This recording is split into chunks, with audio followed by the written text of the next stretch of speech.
Hello दोस्तों, स्वागत है आपका मेरे इस यूट्यूब चैनल पर।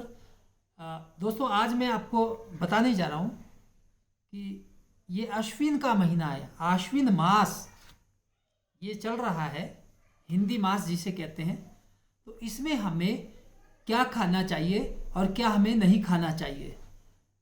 तो क्योंकि हम हर बार ये बताते हैं आपको कि किस महीने में क्या खाना है, किस बार नहीं खाना है, और ये सारी जानकारी हम बहुत ही प्रामाणिकता के साथ आपके समक्ष उपस्थित करते हैं, प्रस्तुत करते हैं। और आप ये मानकर चलिए कि ये सारी बातें हजारों वर्षों से टाइम टेस्टेड है, भले ही लैब टेस्टेड नहीं हो। इसलिए आप इनके द्वारा आप शतायु हो सकते हैं, स्वस्थ और सबल बने रह सकते हैं, शारीरिक और मानसिक स्वास्थ्य की प्राप्ति कर सकते हैं। तो साथियों, हमने बताया कि आश्विन मास चल रहा है। आश्विन मास में हमें क्या खाना है, देखिए इस संबंध में एक बहुत मशहूर जो है लोक कहावत है, उसका मैं यहाँ संदर्भ देता हूँ कि सावन साग भादो मही क्वार करेला कार्तिक दही। इस कहावत का मतलब इसमें कहा है कि क्वार के महीने में, यानी क्वार का मतलब आश्विन के महीने में, हमें करेला नहीं खाना चाहिए। तो आप ये ध्यान रखना कि ये पूरे महीने आपको करेला नहीं सेवन करना चाहिए। करेले का आपको निषेध है। यदि आप करेला खाते हैं तो आपको उससे निश्चित ही हानि होती है। तो क्या हानि होती है, एक और कहावत ऐसी बताई गई है, उसमें बताया गया है कि क्वार करेला चैत गुड़ भादो मूली खाए, पैसा जावे गांठ का रोग गले पड़ जाए। इसका अर्थ बिल्कुल स्पष्ट है कि क्वार करेला, क्वार के महीने में यानी आश्विन के महीने में करेले का सेवन हमें नहीं करना चाहिए। ये स्वास्थ्य के लिए, हमारे स्वास्थ्य के लिए हानिप्रद सिद्ध होता है। तो अब ये बात हो गई। और यहाँ पर एक विशेष बात और हमें ध्यान रखनी चाहिए कि जिन लोगों को डायबिटीज है उनको भी इसका सेवन करने से इस महीने में बचना चाहिए, अन्यथा लाभ की बजाय हानि होने की संभावनाएं रहती हैं। क्योंकि कहावत बिल्कुल स्पष्ट कह रही है कि क्वार करेला चैत गुड़ भादो मूली खाए, पैसा जावे गांठ का रोग गले पड़ जाए, बीमारियां लग जाती हैं। तो अब हम आपको ये बताएं कि इस महीने, आश्विन के महीने, हमें क्या सेवन करना चाहिए।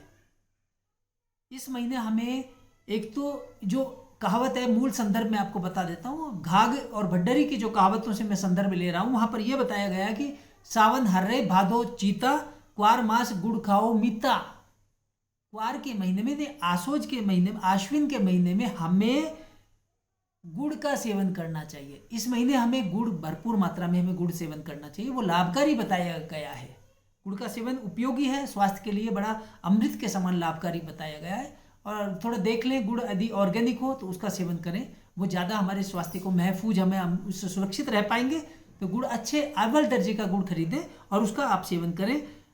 इसके अलावा जो एक निषेध हमारे इसमें जो कहा है कि क्वार कामना दे बचाए तो शतवर्ष आयु हो जाए, ऐसा बुजुर्गों ने कहा है। ये भारतीय संस्कृति में जो हमें कहावतें मिलती हैं और ये हजारों वर्षों से टाइम टेस्टेड है। उसमें कहा है कि क्वार के महीने में, आशोज के महीने में ब्रह्मचर्य पालन की एक महत्वपूर्ण सलाह दी जाती है। क्वार कामना दे बचाए तो शतवर्ष आयु हो जाए, तो व्यक्ति शतायु हो जाता है। इस प्रकार से हमें नियमों का, जो स्वास्थ्य से जुड़े हुए छोटी छोटी बातें, इनका हमें निश्चित रूप से पालन करना चाहिए। इन्हें अभ्यास में लेने का प्रयास करना चाहिए, इनका सतत अनुशीलन करना चाहिए। तभी हम दीर्घायु, शतायु बन पाएंगे और हम हमारे स्वयं और परिवार के स्वास्थ्य को निश्चित रूप से उन्नत बना पाएंगे। तो साथियों, ये मेरा ये चैनल आप सब्सक्राइब करें न करें ये विषय नहीं है, लेकिन क्या है, सिर्फ ये ध्यान रखिए कि समय पर खाए पिए, समय पर सोइए और जीवन में थोड़ा संयम रखिए। यही बात कहावतें बोल रही हैं, खाए पिए समय पर और समय पर सोए, जीवन में संयम करे, रुग्ण काहे को होए। तो दोस्तों, इसके बाद अगली बार फिर किसी नए विषय के साथ फिर मैं आपके सामने उपस्थित होऊंगा। तब तक के लिए नमस्कार। जय आयुर्वेद।